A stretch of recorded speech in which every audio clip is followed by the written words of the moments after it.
Yeah, you know what's really interesting, Chris, and I expect the delays to come back again. I expect shortages to come back again because, look, you got the LBMA saying that if the unprecedented net outflows of silver are like they were in 2022, they can't handle it in 2023. They'll run out of supply. When you watch the drawdown on COMEX, you can't continue to watch the supply being drawn down on the registered category and expect that the refiners and the people who are accumulating these bars to make coins from either the LBMA or from the COMEX will be able to readily get them. When you see the biggest money in the world drawing this stuff down from the top on down, it doesn't resonate with me that stuff is so available right now. It just seems kind of like a sweet spot. Like, the 2023 stuff came in, business slowed down. The retail environment is better liquefied, has better product availability than the LBMA and the COMEX do, in theory, in terms of what I look at now as a snapshot. Because all I keep seeing are drawdowns from the largest exchanges in the world and deliveries. I was listening to Rafi just the other day, and he's talking about the amount of gold that was delivered off of the exchange just in the last few days. 1,223 contracts last week on January 11th, and another 505 gold contracts. You're talking $330 million worth of gold in the last week has been delivered off of COMEX quietly. And last week alone, when you talk about the amount of silver outflows from the ETFs, from the exchanges, all of the Western ETFs and exchanges, you're talking almost 9.5 million ounces of silver quietly exiting stage left. It's continuing. So when you talk about the top on down being bled dry of supply in both gold and silver very quietly, where you have to literally go to extraordinary lengths to find the information that tells you how much silver and gold are being delivered off the exchanges, it just tells me that when we look at supply right now, it's a snapshot.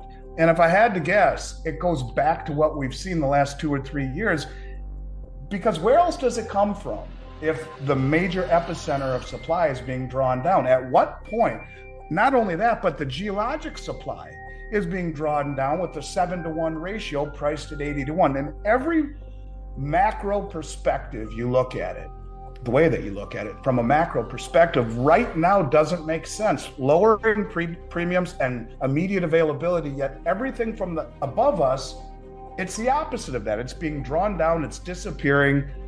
And I don't know, I think at some point supply has to and not only supply retail and wholesale, but also the geologic supply has to find some sort of symmetry with price. And that's why it's so easy for me to say it's the most undervalued asset in the world, silver. I mean, from every single metric that I can see, other than a little bit of an anomaly right now with low premiums and good availability for the first time in roughly 36 months, it just screams that this is the opportunity, the value that isn't to be found anywhere else. Anywhere. I look all around for good value, and the fact that you have less than a 1% allocation to silver in the whole US financial matrix is just, it's shameful to the financial advisories.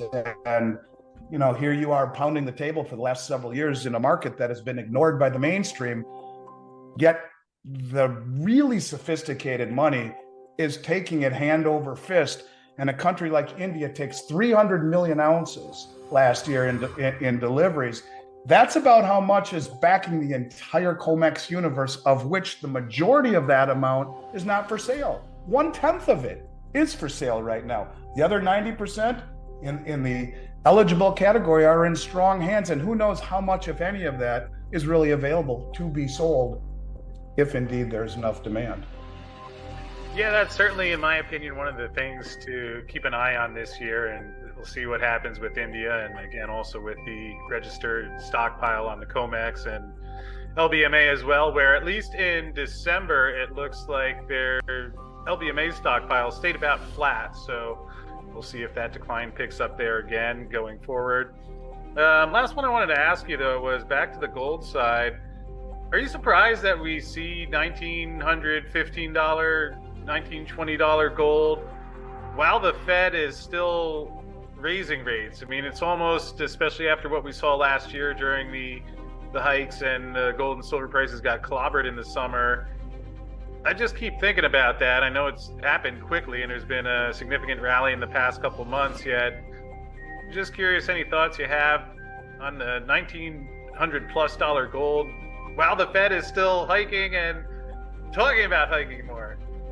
Yeah, I think, first of all, from a technical standpoint, last week we saw the golden cross in gold, where the 50 and the 200-day moving average crossed to the upside. That's an incredibly bullish sign, and half of the world acts on technical analysis.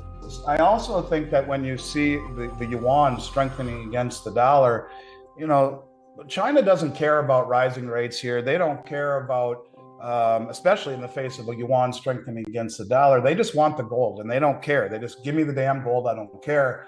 I think their aspirations are bigger, much bigger. Look, I think this is interesting for people to understand when we try to talk about perception, right? And perception is reality. And if you have enough money, certainly, when we talk about the 100-ounce gold contract, which is worth roughly $190,000+, you only need $6,900 in your margin account to control that, right? So this is why it's been so easy for the big banks to be on the short side of gold, because all you need is $6,900 in your margin account, and you can go short or go long a gold contract, which controls almost 27 plus times.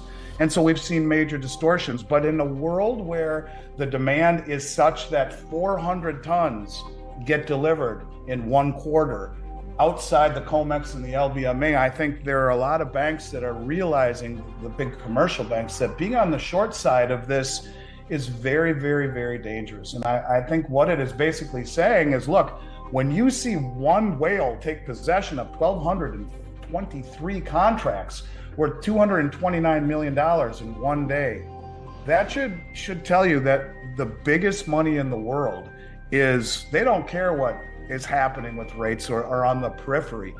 They've been using the last few years suppression of the metal to reposition, to massively accumulate it. So no, I'm not surprised at all. In fact, I think it's long overdue. Gold and silver have been distorted, maybe the only assets that have been distorted to the downside in an era of massively and unprecedented overvalued asset prices, where price discovery is impossible. And maybe, just maybe, what we are seeing is some sort of attempt at finding an equilibrium here. Look, at the end of the story, the little boy does see the wolf. The wolf does come, and one of these days, that's going to happen. And when you see the amount of gold that the whole world is accumulating, to try and hold that back, even with the ability to have 100 or 27 times leverage right now, is a big problem. I think that you're seeing the biggest players in the world move to accumulate gold and get away from suppressing the price in a concentrated fashion. So no, I think we'll see very easily, I think we'll see the highs of last year challenged, and I wouldn't be surprised to see it here really, really soon. In fact, maybe even this month. Sure appears that way, maybe into March. It sure appears that way. When you break through that 50 and 200 day, that golden cross, from a technical standard, you couldn't ask for a more bullish fundamental technical pattern. And when you look at all the things that are happening together, maybe we're going to see the big funds dip their toe in and start to go long as well. So no, I'm not surprised at all.